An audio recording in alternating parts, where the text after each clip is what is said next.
दो दोस्त और भालू की कहानी। एक बार की बात है, दो दोस्तों को जंगल से होकर जाना था। यह कई जंगली जानवरों के साथ एक खतरनाक जंगल था।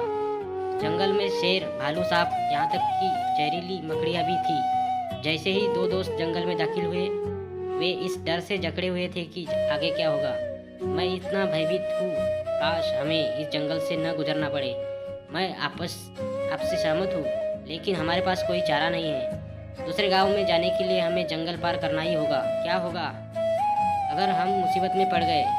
आइए वादा करें कि अगर हम में से कोई भी एक मुसीबत में पड़ता है तो दूसरा नहीं भागेगा, वह रहेगा और संकट में पड़े व्यक्ति की सहायता करेगा। हाँ, मैं तुमसे वादा करता हूँ मेरे दोस्त। मैं अगर तुम मुसीबत में हो तो मैं तुम्हें अकेला नहीं छोड़ूंगा, और मैं तुमसे वही वादा करता हूँ मेरे दोस्त।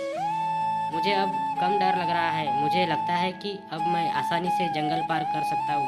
मैं खुश हूँ।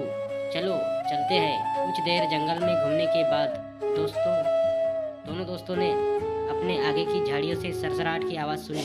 वे अपने ट्रैक में रुक गए। आप क्या सोचते हैं कि यह क्या है? मुझे नहीं पता, मैं स्पष्ट रूप से नहीं देख सकता, है ना? तभी उनके सामने एक बड़ी काली आकृति दिखाई दी। हद तेरी, यह एक जंगली भालू है। इसने हमें अभी तक नहीं देखा है, इसलिए भागो। तब लड़का एक ऊंचे पेड़ पर चढ़ गया और उसकी एक डाल पर बैठ गया, लेकिन उसका दोस्त पेड़ पर नहीं चढ़ सकता था। मेरा दोस्त, मुझे नहीं पता कि पेड़ पर कैसे चढ़ना है। कृपया मुझे इस पर चढ़ने में मदद करें। लेकिन पेड़ पर बैठे लड़के ने उसकी मदद नहीं की।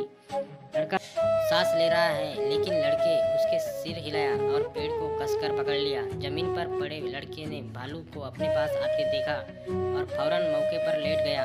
उसने सुना था कि भालू मरी हुई चीज़ों पर हमला नहीं करते, इसलिए उसने अपनी आंखें बंद कर ली, अपनी सांसें रोक ली और बहुत शांत पड़ा रहा। भालू उसके करीब आ गया। यह उसके सिर के पास आया और सूंघा, और उसके कान को सूंघकर देखा कि क्या उसने अपनी सांस रोक रखी थी। भालू ने लड़के को छोड़ दिया और यह सोचकर आगे बढ़ गया कि वह मर चुका है। भालू के जाने के बाद पेड़ से उतरा लड़का नीचे आया। क्या तुम ठीक हो? हाँ, मैं ठीक हूँ। वह एक नज़दीकी मामला था। सच है, यह था। मुझे बताओ मेरे दोस्त, मैंने देखा कि भालू तुम्हारे कान के पास आया और कुछ फुसफुसा रहा था। इसने आपको क्या कहा? उसने मुझे झूठे दोस्त से सावधान रहने और ऐसी संगत न रखने के लिए कहा।